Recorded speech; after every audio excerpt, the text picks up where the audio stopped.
اعوذ باللہ من الشیطان الرجیم بسم اللہ الرحمن الرحیم تلک الرسل فضلنا بعضهم على بعض منهم من کلم اللہ ورفع بعضهم درجات وآتینا عیسی ابن مریم البینات وأیدناه بروح القدس ولو شاء الله ما اقتدى الذين من بعدهم من بعد ما جاءتهم البینات ولكن اختلفوا فمنهم من آمن ومنهم من كفر ولو شاء الله ما اقتتلوا ولكن الله يفعل ما يريد۔ تیسرے سپارے کے شروع میں فضیلت رسل، تفضیل رسل، انبیاء علیہ السلام کے درمیان میں فضیلت کو بیان کیا گیا، چونکہ دوسرے سپارے کے آخر میں گزشتہ انبیاء علیہ السلام کا تذکرہ آیا تھا، حضرت موسیٰ علیہ السلام کے بعد کے زمانے کا تذکرہ تھا، اور اس پر یہ ارشاد فرمایا تھا تلک آیات اللہ نتلوها علیک بالحق وانک لمن المرسلین، کہ یہ گزشتہ انبیاء علیہ السلام کے واقعات آپ کو سنائے ہیں، اور یہ نبوت سے پہلے، وحی سے پہلے آپ ان واقعات کے متعلق کوئی معلومات نہیں رکھتے تھے، تو ان واقعات کا من و عن اسی طرح سے بیان کرنا اور درست اور ٹھیک بیان کرنا، یہ آپ کی رسالت کی ایک بہت بڑی کھلی دلیل ہے کہ آپ اللہ کے رسول ہیں، کہ جو چیزیں کسی کو نہیں معلوم وہ چیزیں آپ لوگوں کو بتا رہے ہیں، تو اس کا مطلب یہ ہوا کہ آپ اللہ کے رسول ہیں۔ جب آپ اللہ کے رسول ہیں تو اللہ تبارک و تعالیٰ نے رسولوں میں سے بعض رسولوں کے ساتھ تو براہ راست کلام کیا تھا، اور بعض رسولوں کو اور معجزات عطا فرمائے تھے، تو وہ فرق ذکر فرمایا کہ بعض رسولوں کو اللہ پاک نے فضیلت عطا فرمائی ہے بعض پر، اور بعض رسولوں کو اللہ نے دوسری قسم کے معجزات عطا فرمائے ہیں، آپ کے معجزات الگ ہیں، تو اللہ پاک نے تلک الرسل فضلنا بعضهم علی بعض، ہم نے رسولوں کو رسولوں پر فضیلت دی ہے، تفریق نہیں ہے، یہ نہیں کہ بعض رسولوں کو ماننا اور بعض کا انکار کرنا یہ تفریق کہلاتا ہے، تو تفریق تو جائز نہیں ہے، البتہ تفضیل جائز ہے کہ بعض رسولوں کی بعض پر فضیلت۔ چنانچہ 5 انبیاء علیہ السلام اولو العزم کہلاتے ہیں، حضرت موسیٰ علیہ السلام، حضرت عیسیٰ علیہ السلام،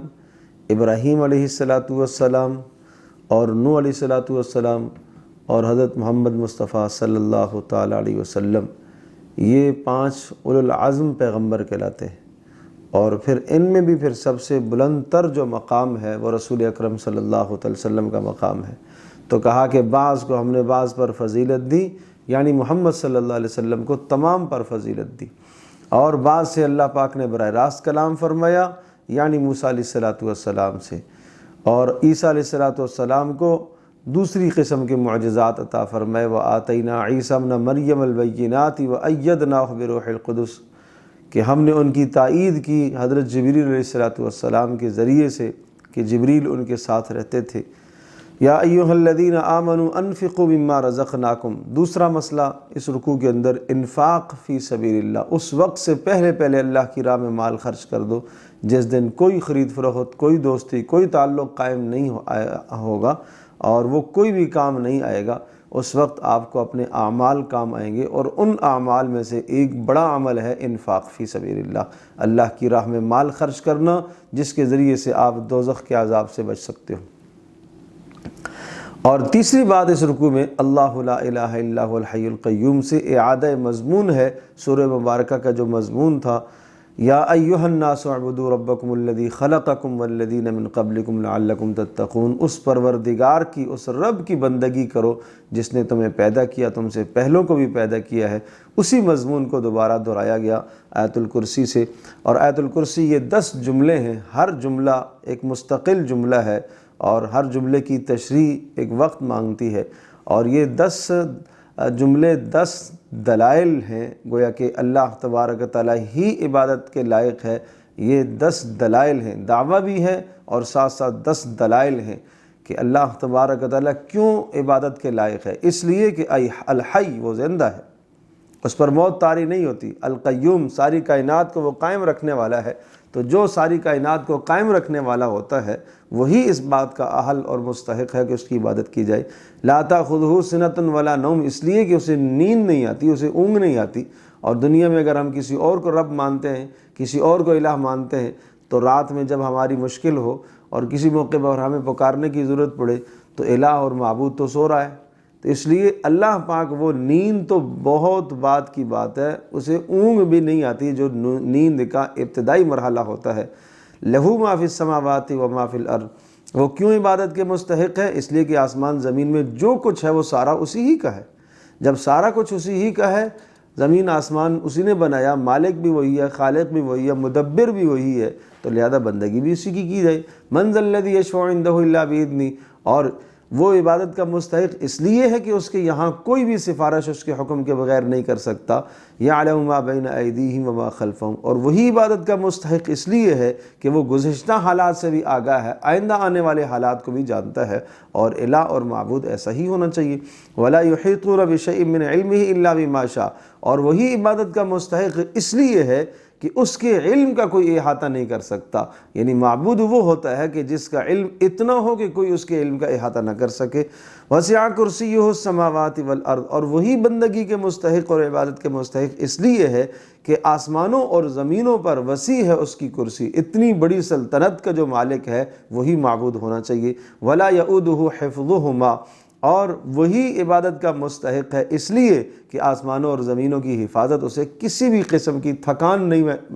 اس سے تھکان محسوس نہیں کرتا وہ، اور آسمانوں اور زمینوں کی حفاظت اسے نہیں تھکاتی، اور وہی بندگی کے مستحق ہے عبادت کے۔ کیوں؟ وَهُوَ الْعَلِيُّ الْعَظِيمُ، اور وہ تمام کی تمام مخلوق سے بالا تر ہے، بلند تر ہے اور عظمتوں والا ہے۔ اس جیسی عظمت کسی میں نہیں، اس جیسی علو اور بلندی کسی کے پاس نہیں ہے۔ تو لہذا یہ 10 دلائل ہو گئے ہیں کہ گویا کہ وہی اللہ تبارک و تعالیٰ بندگی کے مستحق ہے۔ لا اکراہ فی الدین، چوتھی چیز ہے کہ دین کے اندر جبر نہیں ہے۔ یہ بات ذرا سمجھنے کی ہے، دین میں جبر نہ ہونے کا مطلب یہ ہوا کہ کسی بھی غیر مسلم کو دین میں داخل کرنے کے لیے آپ جبر نہیں کریں گے۔ ہاں، ایک آدمی اسلام میں داخل ہوا، احکام کی پابندی نہیں کرتا، تو شریعت میں اس کے لیے تعزیرات ہیں، اس کے لیے عقوبات ہیں، اور اگر کسی گناہ کا ارتکاب کرتا ہے تو اسے تعزیر کی جائے گی، اور اگر وہ گناہ اس درجے کا ہے کہ جو حد تک پہنچتا ہے تو اس پر حد جاری کی جائے گی۔ تو یہ احکام ایک علیحدہ بات ہے۔ ہاں، کسی غیر مسلم کو ہم زبردستی اسلام میں داخل نہیں کریں گے، اس کے سامنے اختیار ہے۔ اللہ ولی الذین آمنوا، پانچویں بات یہ اولیاء الرحمن اور اولیاء الشیطان۔ رحمان کے اولیاء کون ہیں؟ اللہ ولی الذین آمنوا، ایمان والے یہ اللہ کے اولیاء ہوتے ہیں۔ پھر اللہ تبارک و تعالیٰ انہیں کیا انعام عطا فرماتا ہے؟ یخرجہم من الظلمات الی النور، اللہ ان کو اندھیروں سے روشنیوں کی طرف لے کے آتا ہے۔ اور جو شیطان کے اولیاء ہیں وہ کون ہیں؟ والذین کفروا، جو کفر کرتے ہیں وہ شیطان کے اولیاء ہوتے ہیں۔ اور شیطان ان کے ساتھ کیا حربہ استعمال کرتا ہے؟ یخرجونہم من النور الی الظلمات، اور یہ کیا کرتے ہیں جی؟ یخرجونہم من النور الی الظلمات، یہ ہدایت سے گمراہیوں کی طرف لے کر آتے ہیں۔ شیطان اور شیطان کے تمام چیلے وہ سب کے سب مل کر یہ محنت کرتے ہیں کہ گمراہیوں سے نکلنے نہیں دیتے، ہدایت سے گمراہی کی طرف لے کے جاتے ہیں، اور اسی طرح سے ایمان سے شرک اور کفر کی طرف، اور اخلاص سے ریاکاری کی طرف لے کے جاتے ہیں، اور اسی طرح سے ایمان یقین سے شبہات اور شکوک کی طرف لے کے جاتے ہیں۔ ہر وقت انسان کے ذہن میں مختلف شکوک شبہات اسلام اور ایمان کے متعلق ڈالتے رہتے ہیں۔ الم تر الی الذی حاج ابراہیم، اس رکوع کے اندر 3 واقعات ہیں، ابراہیم علیہ السلام کے 2 واقعات، اور ایک اور واقعہ ہے او کالذی مر علی قریۃ وہی خاویۃ علی عروشہا۔ اکثر مفسرین نے یہ لکھا کہ یہ حضرت حزیر علیہ السلام کا قصہ ہے، بہرحال نام کی تصریح یہاں پر موجود نہیں ہے۔ اور ان تینوں کے تینوں قصوں سے ابراہیم علیہ السلام کا نمرود کے ساتھ مکالمہ ہے، اور اسی طرح سے پھر ابراہیم علیہ السلام کا جو دوسرا قصہ ہے کہ ابراہیم علیہ السلام نے خود پروردگار سے اللہ پاک سے درخواست کی کہ مجھے وہ کیفیت دکھا، تو مردوں کو کس طرح سے زندہ کرے گا؟ تو اللہ نے حکم دیا 4 پرندوں کو پکڑیں اور ان کو آپ ذبح کریں، ذبح کرنے سے پہلے ان کو اپنے سے مانوس کریں، اور پھر ذبح کر کے ان کے ٹکڑے ٹکڑے کر کے ان سب کا گوشت آپس میں ملائیں، خلط ملط کر کے اور مختلف جگہوں پر آپ رکھیں اور پھر آپ ان کو نام لے کے پکاریں گے، آپ کے سامنے آئیں گے۔ ابراہیم علیہ السلام نے ایسا کیا اور پھر نام لے کے ہر ایک پرندے کو پکارا تو وہ زندہ ہو کے ابراہیم علیہ السلام کے سامنے آیا۔ تو ابراہیم علیہ السلام اس منظر کو دیکھنا چاہ رہے تھے۔ اسی طرح سے بیچ میں حضرت عزیر علیہ السلام کا قصہ۔ تو ان تمام کے تمام تینوں قصوں سے یہ مضمون سمجھایا جا رہا ہے کہ احیاء اور اماتت کا مالک اللہ ہے، یعنی زندہ کرنے کا اور موت دینے کا اختیار صرف اور صرف اللہ کو ہے، اللہ کے سوا کسی کو نہیں ہے۔ مثل الذین ينفقون اموالهم فی سبیل اللہ کمثل حبۃ، یہاں سے سورہ مبارکہ کے سورۃ البقرہ کے آخر تک، بلکہ آخری رکوع کو چھوڑ دیں اس سے پہلے تک اسلام کا معاشی نظام بیان کیا گیا ہے۔ اسلام کا معاشی نظام، اسلام اپنے معاشرے کے اندر غرباء کے لیے کیا ہدایات دیتا ہے۔ اسلام ہمیں یہ تاکید دیتا ہے کہ غرباء کا، معاشرے کا معاشی نظام بہتر کرنے کے لیے زکوٰۃ کے نظام کو رائج کیا جائے، صدقات کے نظام کو رائج کیا جائے، عشر کے نظام کو رائج کیا جائے، اور اسی طرح سے مفت قرضے فراہم کیے جائے اور لوگوں کو زیادہ سے زیادہ سہولت دی جائے، مہلت دی جائے، تاکہ ہر غریب سے غریب آدمی بھی ملک کے اندر بہترین طریقے سے وہ گزر بسر کر سکے اور اس کی وہ مسلمانوں کے ساتھ، عام مالداروں کے ساتھ اپنی خوشیوں میں، اپنی غمیوں میں اچھی طرح سے شریک ہو سکے۔ تو اسلام ہمیں یہ نظام دیتا ہے کہ معاشی نظام کے اندر زکوٰۃ کو، صدقات کو، مفت قرضوں کو فراہم کیا جائے اور دوسروں کو سہولیات دی جائے، یہ اسلام نظام پیش کرتا ہے۔ اور اس کے ساتھ ساتھ سود کے خاتمے کا اعلان کیا گیا ہے کہ سود ایک بدترین لعنت ہے جو معاشرے کو آپس میں معاشرے کو جکڑ لیتا ہے، اور اس سود کی بدترین لعنت سے غریب جو آدمی ہوگا وہ غریب زیادہ سے ہر دن غریب سے غریب تر ہوتا چلا جائے گا، اس لیے سود کی لعنت سے معاشرے کو پاک کیا جائے۔ تو یہاں سے لے کر عرض کر رہا ہوں کہ سورت کے آخر تک یہ مضمون ہے، اور باقی اس رکوع کے اندر مثل الذین ینفقون، پھر علیحدہ علیحدہ باتیں ہیں، عرض کرتا ہوں۔ مثل الذین ینفقون اموالهم فی سبیل اللہ، یہ اللہ کی راہ میں مال خرچ کرنے کی ایک مثال دی گئی ہے کہ جو اللہ کی راہ میں مال خرچ کرتے ہیں ان کی مثال اس کھیتی کی اسی طرح ہے جہاں بیج بھی درست ہو اور کھیتی بھی قابل کاشت ہو اور بر وقت موسم کا بھی لحاظ رکھا جائے تو بہترین فصل اگتی ہے۔ اسی طرح سے اللہ کی راہ میں مال خرچ کرنے کے لیے مال کا درست ہونا، حلال ہونا ضروری ہے، مصرف کا درست ہونا صحیح ضروری ہے، نیت کا درست ہونا ضروری ہے، ریاکاری نہ ہو، اور اسی طرح سے اگر ایمان نہیں ہے تو ایمان کے بغیر یہ صدقات قبول نہیں ہے۔ اور اسی طرح سے یہ بھی سمجھایا کہ مال جب آپ خرچ کریں تو ثم لا يتبعون ما انفقوا منا ولا اذى، جس غریب اور حاجت مند کو آپ مال دیں گے اس پر آپ احسان نہیں جتلائیں گے اور اس کو آپ کسی قسم کی تکلیف نہیں دیں گے۔ اذن کا مطلب یہ ہے کہ آپ مال دے کر پھر ایسا رویہ اختیار کریں، بد اخلاقی کا رویہ اختیار کریں فقیر کو، حاجت مند کو، تو یہ جائز نہیں ہے۔ زکوٰۃ جس کو آپ دیں گے، زکوٰۃ جس کو آپ دیں گے یا جس کو آپ مال دیں گے تو اس کا مطلب کیا ہوا؟ اس کا مطلب یہ ہوا کہ اس نے آپ پر احسان کیا ہے کہ آپ سے وہ مال وصول کرتا ہے، اور چونکہ اللہ تبارک و تعالیٰ کی جانب سے وہ غریب ایک وکیل ہوتا ہے تو آپ پر اس نے احسان کیا کہ آپ کا مال اس نے لیا ہے۔ اور نفقات باطلہ جو ریاکاری کی وجہ سے، ریاکاری کی خاطر مال کو خرچ کرتے ہیں، ان کی ایک مثال ذکر فرمائی۔ اور اسی طرح سے نفقات مقبولہ کا بیان ہے کہ جو اللہ تبارک و تعالیٰ کی رضا کے لیے مال خرچ کرتے ہیں ان کی ایک بہترین مثال، یا ایھا الذین آمنوا انفقوا من طیبات ما کسبتم۔ اور اس رکوع کے اندر یہ تاکید کی گئی ہے کہ اپنے عمدہ مال میں سے مال اللہ کی راہ میں خرچ کیا کرو، گھٹیا اور ردی مال مت دیا کرو۔ اور اسی طرح سے الشیطان یعدکم الفقر ویأمرکم بالفحشاء، دوسری بات یہ ذکر فرمائی کہ شیطان ہمیشہ تمہیں فقر سے، فاقے سے، کمزوریوں سے تمہیں ڈرائے گا، شیطان کے مکر اور فریب سے تم بچتے رہنا۔ جہاں تم مال خرچ کرو گے شیطان تمہیں ڈرانے کی کوشش کرے گا۔ اور یؤتی الحکمت من یشاء، فرمایا حکمت اور دانائی بہت بڑی چیز ہے، جس شخص کو اللہ پاک دانائی اور حکمت دے دیتا ہے اسے بہت بڑی خیر عطا کرتا ہے۔ وما انفقتم من نفقۃ او نذرتم من نذر فإن اللہ یعلم،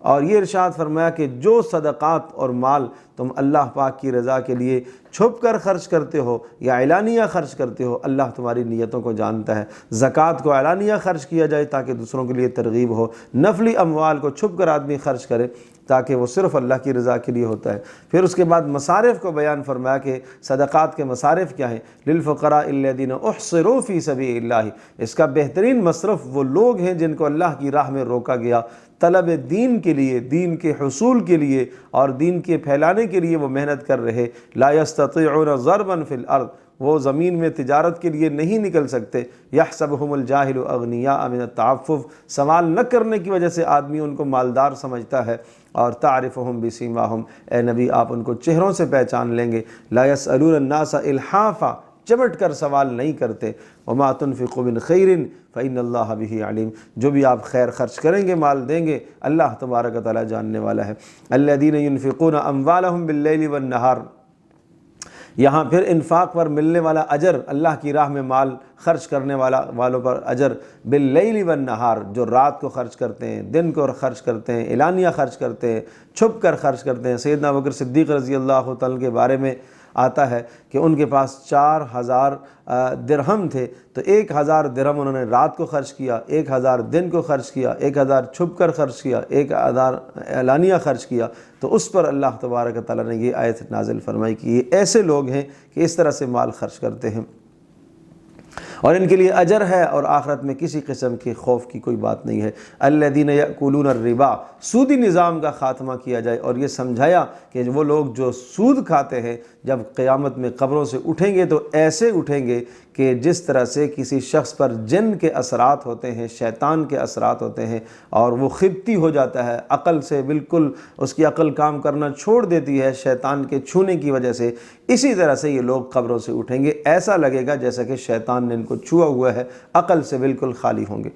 یہ اس طرح سے کیوں ہوگا؟ اس لیے کہ اس دنیا کے اندر بھی جو سود خور ہے، جس کو صرف مال کی لت لگ گئی ہے کہ مجھے مال ہی آنا ہے، کمانا ہے، وہ نہ اپنا خاندان دیکھتا ہے، نہ اپنے پروردگار کے حقوق کی رعایت کرتا ہے، کسی بھی بات کی رعایت نہیں کرتا، ہر وقت اس کو یہی اپنے دل کے اندر تمنا ہے کہ بس مال آنا چاہیے، گویا کہ وہ مال کے پیچھے پاگل ہوا ہے، مال کے پیچھے دیوانہ ہوا ہے، ایسا لگ رہا ہے اسے شیطان نے چھوا ہے، تو اسی طرح سے وہ قیامت کے دن بھی اٹھے گا۔ یمحق اللہ الربا ویربی الصدقات، صدقے کی برکتیں ہیں اور سود کے اندر کوئی برکت نہیں ہے۔ اللہ تبارک و تعالیٰ صدقے کو بڑھاتا ہے، سود کو اللہ پاک گھٹاتا ہے۔ یا ایھا الذین آمنوا اتقوا اللہ وذروا ما بقی من الربا ان کنتم مؤمنین، ایک صاف اور واضح اعلان کیا کہ ایمان والو سود سے بچ جاؤ،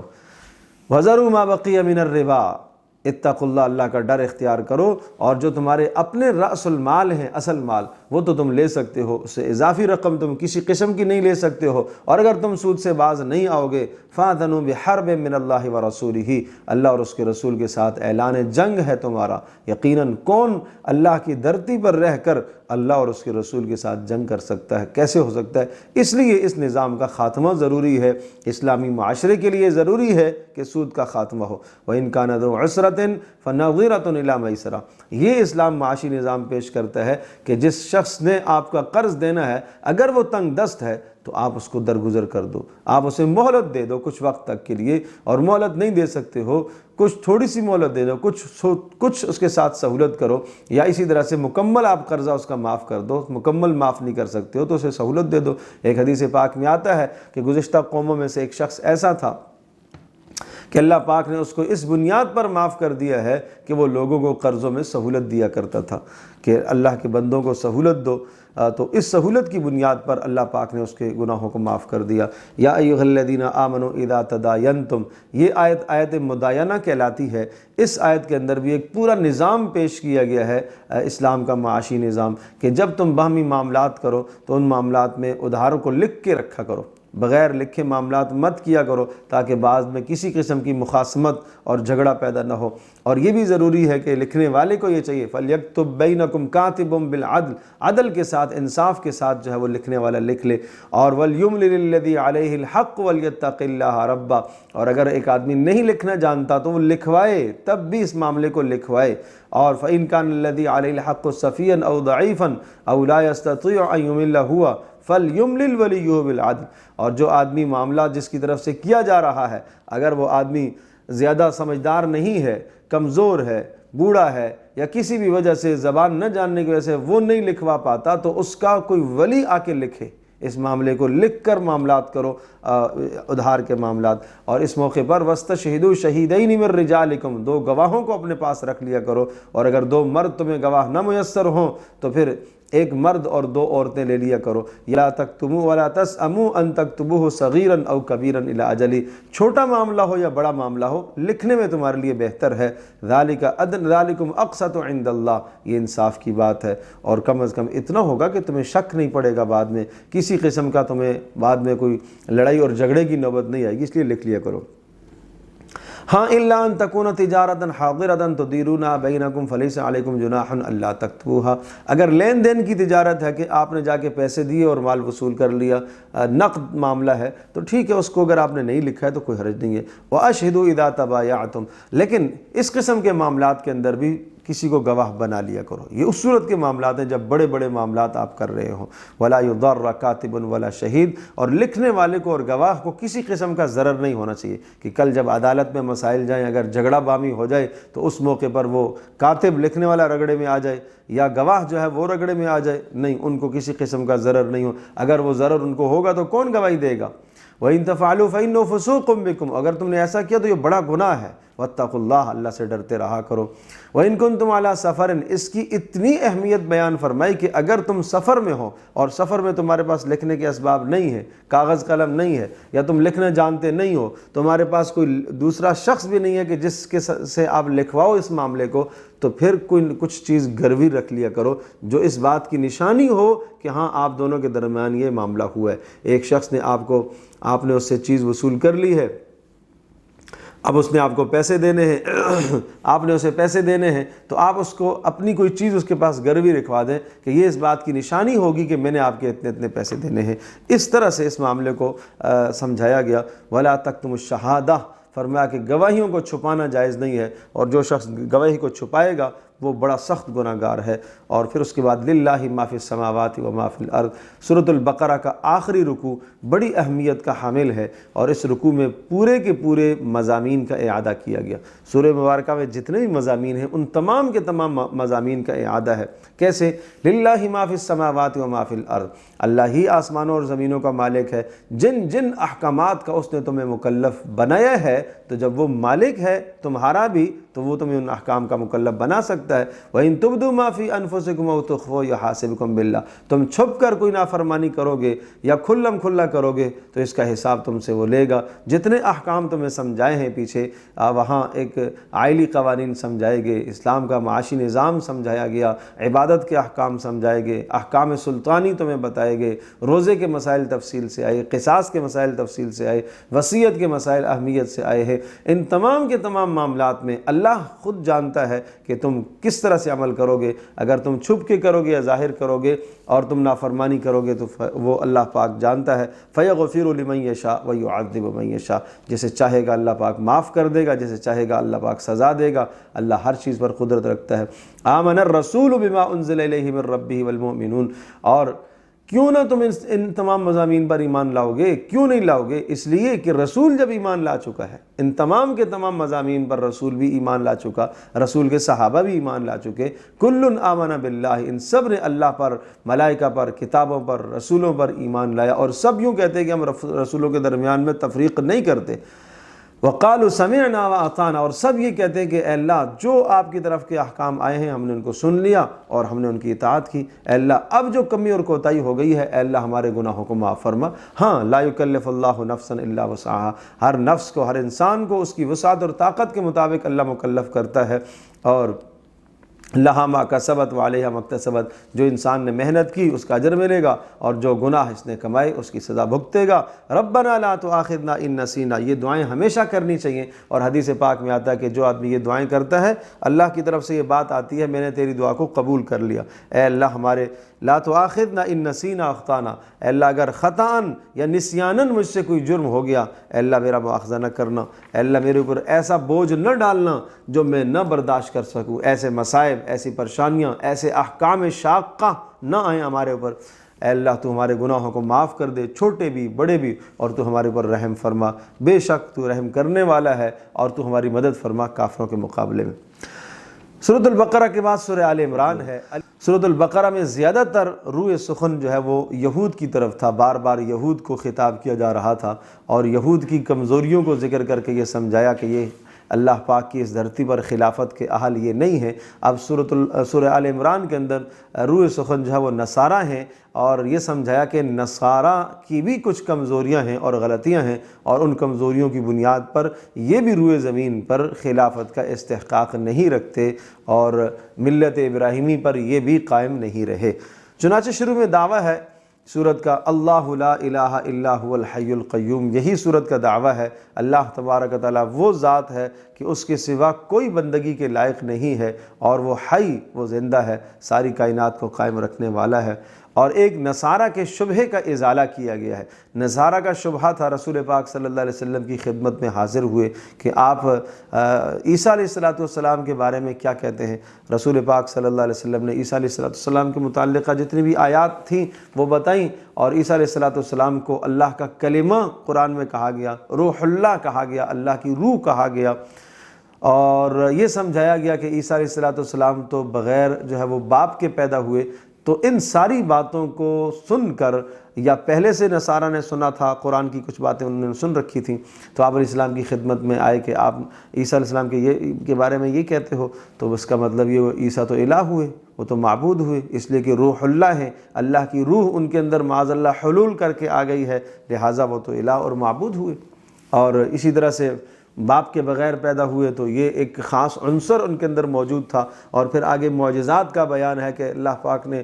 وہ ایسے ایسے معجزات کے مردوں کو زندہ کر دیتے تھے، اور نابینوں کے چہروں پر اور آنکھوں پر ہاتھ رکھتے تھے تو وہ بینا ہو جاتے تھے، اور اسی طرح سے وہ پرندوں کو زندہ کر لیا کرتے تھے، پرندوں کو بنا کے وہ روح پھونکتے تو اڑ جاتی۔ تو ان تمام چیزوں سے پتہ چلتا ہے کہ عیسیٰ علیہ السلام وہ الہ اور معبود ہے، ان کے اندر معبود ہونے کا کچھ عنصر پایا جاتا ہے۔ تو بڑی تفصیل سے اس مضمون کو یہاں سمجھایا کہ نہیں، عیسیٰ علیہ السلام اور حضرت مریم، ان کے اندر معبود اور رب ہونے کا کوئی عنصر نہیں ہے۔ کیسے؟ بات یہ آئی کہ عیسیٰ علیہ السلام کے لیے اللہ نے روح اللہ کا لفظ کہا هو الذی انزل علیک الکتاب منہ آیات محکمات ہن ام الکتاب واخر متشابہات۔ یہ تو متشابہات ہیں۔ قرآن مجید کے اندر دو قسم کی آیات ہیں، ایک محکمات اور دوسری متشابہات۔ محکمات کا مطلب کیا ہوتا ہے کہ وہ صاف اور واضح، جس کا معنی اور مفہوم ہر آدمی سمجھ سکتا ہے، اور متشابہات ان کو کہا جاتا ہے کہ جن کا مفہوم اور معنی نہیں کوئی سمجھ سکتا۔ اور پھر متشابہات دو طرح کے ہوتے ہیں، ایک وہ متشابہات ہے جن کا معنی بھی نہیں پتہ، مراد بھی نہیں پتہ، کچھ بھی نہیں معلوم، اللہ ہی جانتا ہے۔ اللہ قیامت کے دن وہ راز ظاہر کرے گا، جیسا کہ الف لام میم کا کیا معنی ہے، اللہ ہی اس کی حقیقت کو جانتا ہے۔ ہا میم کا کیا معنی ہے، کاف یا عین صاد کا کیا معنی ہے، اللہ ہی اس کی حقیقت کو جانتا ہے۔ اور دوسرا وہ الفاظ ہیں کہ جن کا معنی تو ترجمہ تو پتہ چلتا ہے کہ یہ ہے، لیکن اس کی مراد کیا ہے وہ نہیں معلوم ہوتی، جیسے کہ اللہ کا چہرہ، وَيَبْقَى وَجْهُ رَبِّكَ ذُو الْجَلَالِ وَالْإِكْرَامِ، اللہ کا چہرہ باقی رہے گا۔ اب اللہ کا چہرہ کیا ہے؟ ید اللہ، اللہ کا ہاتھ۔ اب اللہ تبارک و تعالیٰ ہاتھ کا محتاج نہیں ہے، یا اللہ کے ہاتھ ایسے نہیں ہے جس طرح سے ہمارے ہاتھ ہیں۔ اللہ تبارک و تعالیٰ ان اعضاء سے، ان ترکیب سے، جسم کے مرکب ہونے سے تو پاک ہے۔ اب اس سے کیا مراد ہے اللہ ہی بہتر جانتا ہے، ان کو کہتے ہیں متشابہات۔ اسی طرح سے یہ سمجھایا کہ روح اللہ کا لفظ متشابہات میں سے ہے، لہٰذا تمہیں اس میں تردد نہیں ہونا چاہیے۔ اور ان الذین کفروا لن تغنی عنہم، نصارہ کو اسلام کی طرف دعوت دی گئی اور دنیا کی حقیقت سمجھائی گئی کہ دنیا کی حقیقت کچھ بھی نہیں ہے۔ زین للناس حب الشہوات من النساء والبنین والقناطیر المقنطرۃ من الذہب والفضۃ والخیل المسومۃ والانعام والحرث۔ دنیا در حقیقت کس چیز کا نام ہے؟ زین للناس حب الشہوات، خواہشات پرستی کا نام ہے دنیا۔ خواہشات کی محبت حد درجے کی دل کے اندر پیدا ہو جاتی ہے، اور وہ کیا کس چیز کی محبت آتی ہے؟ عورتوں کی محبت، اولادوں کی محبت، مال کی محبت، اور سواریوں کی محبت، کھیتیوں کی محبت۔ تو در حقیقت یہ تین چیزیں ہیں، عورت، اولاد، مال۔ اور مال کے اندر سونا چاندی بھی آ گیا، آپ کے گھوڑے بھی آ گئے، اور جانور بھی آ گئے، والحرث، کھیتیاں بھی آ گئی۔ سب کے بارے میں کہا جن کے پیچھے تم، عورت کے پیچھے اپنا ایمان بیچو گے، اولاد کے پیچھے اپنا ایمان ضائع کرو گے، مال کے پیچھے اپنا ایمان ضائع کرو گے، ذالک متاع الحیات الدنیا، یہ تو دنیا کا سامان ہے۔ واللہ عندہ حسن المآب، اس سے زیادہ بہتر تمہیں بتاؤں کیا ہے؟ تمہاری اولادوں سے، تمہاری بیویوں سے، تمہارے مالوں سے زیادہ بہتر کیا چیز ہے؟ او نبئکم بخیر من ذالکم، اس سے زیادہ بہتر للذین اتقوا، ایمان والوں کے لیے، تقوی داروں کے لیے ان کے پروردگار کے پاس جنتیں ہیں۔ یہ دنیا کے باغات، یہ دنیا کی کھیتیاں کیا ہیں؟ آخرت کی جنتیں ہیں، اور جن کے نیچے سے نہریں بہہ رہی ہیں، اور وَأَزْوَاجٌ مُطَهَّرَةٌ وَرِضْوَانٌ مِّنَ اللَّهِ، اور وہاں پاکیزہ، ہر قسم کی گندگی سے، ہر قسم کی نافرمانی سے، اور ہر قسم کی حسد اور کینے اور بغض سے پاکیزہ عورتیں اللہ پاک تمہیں عطا کرے گا، حوریں، وَرِضْوَانٌ مِّنَ اللَّهِ، اور اللہ کی رضا، یہ سب سے بڑی چیز ہے۔ ان الدین عند اللہ الاسلام، اللہ تبارک تعالیٰ نے تمہارے لیے اسلام کا انتخاب کیا ہے، دین اسلام، اب قیامت تک یہی دین اسلام چلے گا۔ ان الذین یکفرون بآیات اللہ، 11 نمبر رکوع کے اندر فرمایا قتل انبیاء اور قتل اولیاء بہت بدترین جرم ہے۔ جو لوگ انبیاء کو قتل کرتے ہیں اس دنیا میں، یا انبیاء کے جانشین کو قتل کرتے ہیں، ان کے لیے دردناک عذاب کی اطلاع ہے، ان کے سارے اعمال دنیا میں تباہ ہو جاتے ہیں۔ اور اسی طرح سے نصارہ کا اعراض بتایا گیا کہ یہ بھی قرآن سے اعراض کرتے ہیں۔ نصیبا من الکتاب الم تر الی الذین اوتوا نصیبا من الکتاب یدعون الی کتاب اللہ، ان کو کتاب اللہ کی طرف، قرآن کی طرف بلایا جاتا ہے، اعراض کرتے ہیں۔ کیوں اعراض کرتے ہیں؟ یہ یوں کہتے ہیں کہ ہمیں تو جہنم کی آگ نہیں چھوئے گی، اس لیے کہ ہم تو انبیاء کی اولادیں ہیں۔ قل اللہم مالک الملک تؤتی الملک من تشاء، پھر مضمون کا یہاں اعادہ کیا کہ اللہ ہی ہے کائنات کا بادشاہ اور مالک وہی ہے، لہٰذا تمہیں اس دنیا کے اندر اللہ تبارک تعالیٰ کی محبت میں ایسا نہ ہو، اللہ کی محبت تمہارے دلوں میں ایسی ہو کہ وہ سب سے غالب ہو۔ لا يتخذ المؤمنون الکافرین اولیاء من دون المؤمنین، یہ ایمان والوں کے لیے یہ جائز نہیں ہے کہ وہ ایمان والوں کو چھوڑ کر کافروں کے ساتھ دوستیاں لگائیں، اور جس نے ایسا کیا تو اللہ کی طرف سے اس کو کوئی اجر ملنے والا نہیں ہے۔ ہاں استثناء کیا کہ اگر تمہیں کسی جگہ پر کافر کے شر سے تمہیں ڈر لگتا ہو کہ تمہیں نقصان پہنچائے گا، تو ایک ظاہری اس کے ساتھ تعلق قائم کر سکتے ہو، دلی دوستی کافر کے ساتھ تمہیں اجازت نہیں ہے۔ قل ان کنتم تحبون اللہ، محبت کی آڑ میں، 12ویں رکوع میں یہ سمجھایا کہ محبت کی آڑ میں شرک نہ کر بیٹھنا، رسول پاک صلی اللہ تعالی علیہ وسلم سے محبت کرو، اور انبیاء علیہ السلام سے محبت تو ہونی چاہیے، لیکن انبیاء کو الہ کا درجہ مت دیجیے گا، اور کہا پیغمبر صلی اللہ تعالی علیہ وسلم کی اتباع میں ہی اللہ کا محبوب بننا ہے۔ جو آدمی ان کنتم تحبون اللہ، اللہ کی محبت چاہتے ہو، تم اللہ کا محبوب بننا چاہتے ہو، یا تم اللہ کا محبوب بننا چاہتے ہو، یا تم اللہ سے محبت کرنا چاہتے ہو، تو دونوں چیزوں کے لیے ضروری ہے کہ رسول اکرم صلی اللہ علیہ وسلم کی اتباع کی جائے۔ اب بات وہ آئی کہ عیسیٰ علیہ السلام اور حضرت مریم سے الوہیت کی نفی بڑی تفصیل سے یہاں مضمون ذکر ہوا،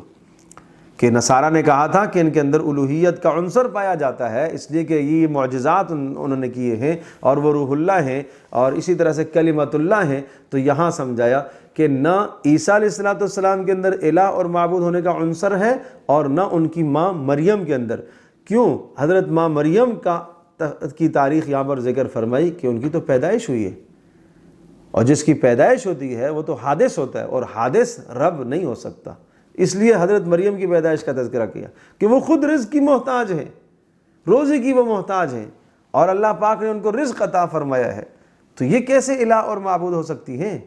اور پھر اللہ تبارک تعالیٰ نے عیسیٰ علیہ السلام کو ان کے بطن سے پیدا فرمایا، اپنی قدرت کے مطابق اللہ نے پیدا فرمایا، اور وہ عیسیٰ علیہ السلام بھی محتاج ہے کھانے کے، دنیا کی حوائج اور ضروریات ان کے ساتھ بھی لگی ہوئی ہیں۔ ہاں رہی یہ بات کہ جناب یہ معجزات، یہ چیزیں انہوں نے دکھائی ہیں، تو فرمایا کہ یہ سب کا سب ہوا بِإِذْنِ اللہ، اللہ کے حکم سے۔ جو بھی معجزہ انہوں نے ذکر کیا، دکھایا، ہر معجزے کے ساتھ بِإِذْنِ اللہ کہتے ہیں، یہ اللہ کے حکم سے ہے۔ میں مردوں کو زندہ کرتا ہوں اللہ کے حکم سے، اور میں نابینا کو بینا کرتا ہوں اللہ کے حکم سے، اور اسی طرح سے میں پرندوں کے اندر جو ہے وہ جان ڈالتا ہوں، یہ سب کچھ اللہ کے حکم سے ہے۔ جان بھی اس طرح سے ڈالتے تھے کہ وہ مٹی کے پرندوں کو بناتے اور اس میں جان ڈالتے، وہ اڑ جاتا، اور آگے جا کے پھر وہ جب مجمع سے اوجل ہو جاتا تو گر جاتا تھا، وہ ہمیشہ ہمیشہ کے لیے زندہ بھی نہیں رہتا تھا۔ اور مردوں کو زندہ کرنا بھی یہ ہے کہ اس سے 2-4 سوال پوچھ لیا کرتے تھے کہ ہاں خبر جو ہے، جو لوگ انکار کرتے تھے تو ان کے سامنے، چونکہ اس زمانے میں طب بڑے عروج پر تھی، تو اللہ پاک نے اسی مناسبت سے حضرت عیسیٰ علیہ السلام کو معجزات عطا فرمائے۔ تو یہ تو ہر نبی کے معجزات ہیں، ان معجزات کو تم دیکھ کر یہ کہو کہ وہ الہ اور معبود ہے، ایسا نہیں ہے۔ اذ قال اللہ یا عیسیٰ انی متوفیک ورافعک الی، عیسیٰ علیہ السلام کے آسمانوں پر اٹھائے جانے کا تذکرہ ہے، اور بلکہ اس سے پہلی آیات کے اندر عیسیٰ علیہ السلام کے نزول کی طرف بھی اشارہ ہوتا ہے۔ وَيُعَلِّمُهُ الْكِتَابَ وَالْحِكْمَةَ وَالتَّوْرَاةَ وَالْإِنْجِيلَ، فرمایا ہم نے عیسیٰ علیہ السلام کو کتاب کا علم دیا، حکمت کا علم دیا، تورات کا علم دیا، انجیل کا علم دیا۔ تو ظاہر سی بات ہے کہ کتاب سے مراد قرآن مجید ہے، حکمت سے سنت نبویہ صلی اللہ علیہ وسلم مراد ہے، اور تورات اور انجیل تو مستقل کتابیں ہیں۔ تو اس سے اشارہ ہے کہ عیسیٰ علیہ السلام دوبارہ جب تشریف لائیں گے تو یعلمہ الکتاب، قرآن مجید اور رسول پاک صلی اللہ علیہ وسلم کی سنتوں ہی کی ترویج کریں گے، اس لیے اللہ پاک نے ان کو ان کا بھی علم عطا فرمایا۔ تو رفع عیسیٰ علیہ السلام کو آسمانوں پر اٹھایا جانا، اذ قال اللہ یا عیسیٰ انی متوفیک ورافعک الی ومطہرک، کہ اللہ نے ارشاد فرمایا کہ عیسیٰ میں تمہیں پورا اوپر اٹھا لوں گا، روح مال جسد کے ساتھ اٹھانا ہے، اور چھٹے سپارے کے اندر اس کی تفصیل موجود ہے کہ وما صلبوہ وما قتلوہ ولکن شبہ لہم بل رفعہ اللہ الیہ، نہ تو یہودیوں نے قتل کیا عیسیٰ علیہ السلام کو، نہ سولی پہ لٹکایا، بلکہ بل رفعہ